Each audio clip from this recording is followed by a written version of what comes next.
Assalamualaikum warahmatullahi wabarakatuh.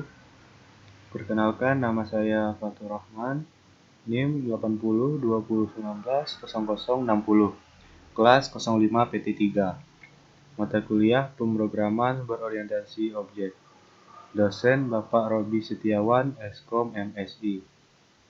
Langsung saja di sini saya akan menjelaskan tentang apa maksud dari istilah instansiasi pada PBO. Instansiasi adalah sebuah istilah yang mempunyai arti perwujudan. Umumnya, istilah ini digunakan untuk objek-objek yang menginisiasi dari sebuah kelas. Sedangkan sebuah kelas dapat mempunyai banyak objek. Untuk dapat membuat sebuah objek, kita perlu melakukan instansiasi. Kelas bukanlah sebuah objek. Kelas digunakan untuk membangun sebuah objek dan mendefinisikan atribut dan perilaku objek yang dibuatnya. Beberapa istilah lain kelas adalah template, prototype, atau blueprint. Instansiasi berfungsi untuk mengubah kelas menjadi objek, atau kelas adalah kumpulan dari objek-objek. Selanjutnya, contoh codingnya seperti ini. Nah, yang kedua, apa ciri-ciri dari kelas yang bersifat abstrak? Abstrak kelas adalah kelas yang terletak pada posisi tertinggi pada hierarki kelas.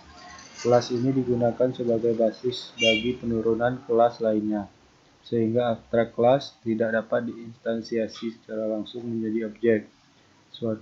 Suatu abstrak kelas bisa mengandung metode konkret dan metode abstrak. Abstrak metode merupakan suatu metode yang tidak mempunyai badan metode, hanya berupa nama metode dan parameter inputan metode.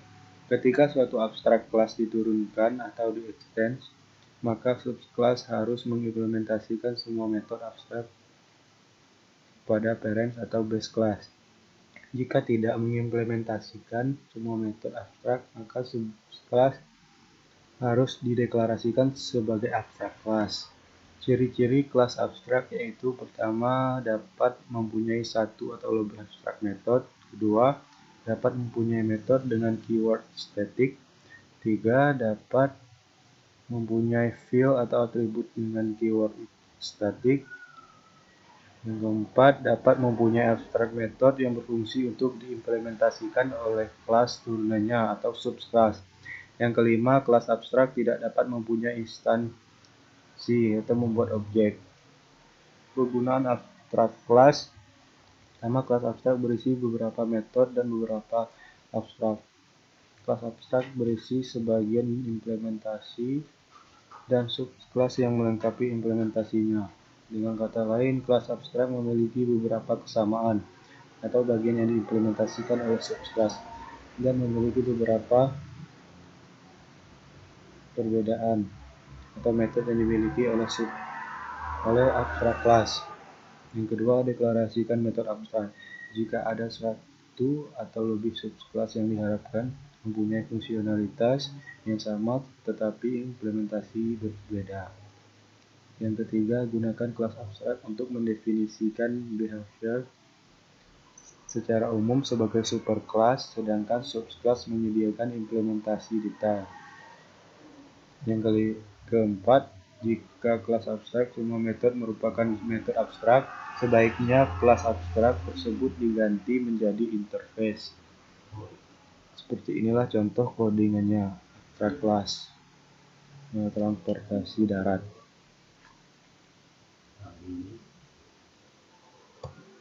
Yang ketiga, apa maksud dari metode yang bersifat abstrak? Abstrak method adalah sebuah metode dasar yang harus diimplementasikan ulang di dalam kelas anak atau child class. Abstrak method ditulis tanpa isi dari metode, melainkan hanya signaturenya saja. Signature dari sebuah metode adalah bagian metode yang terdiri dari nama metode dan parameternya, jika ada. Jika sebuah metode dinyatakan sebagai abstrak method, maka kita tidak perlu membuat isi metodenya, tetapi hanya signatur dari metode tersebut. Signatur terdiri dari nama metode dan parameternya, jika ada, seperti contoh berikut.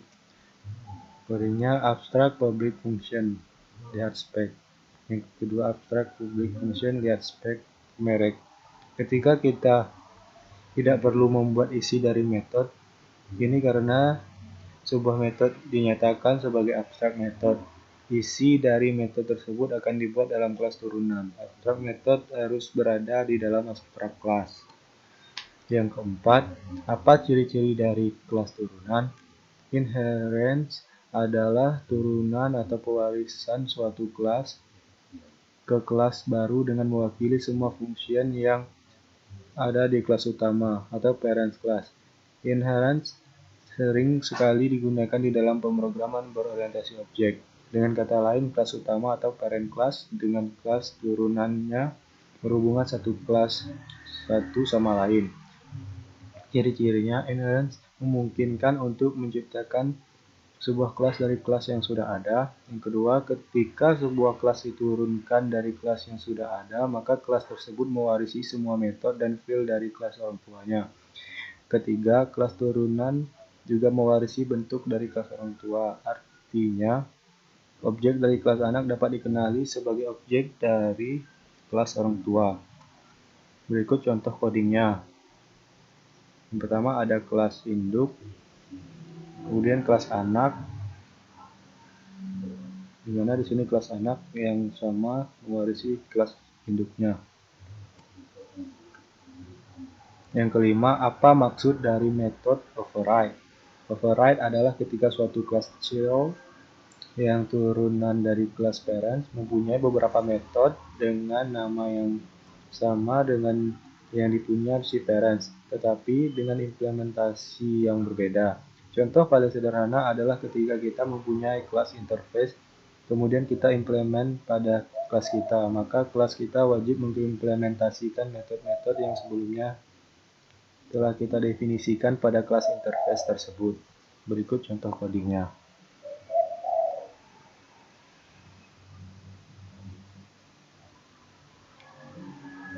Baiklah, itu saja penjelasan dari saya. Saya akhiri. Wassalamualaikum warahmatullahi wabarakatuh.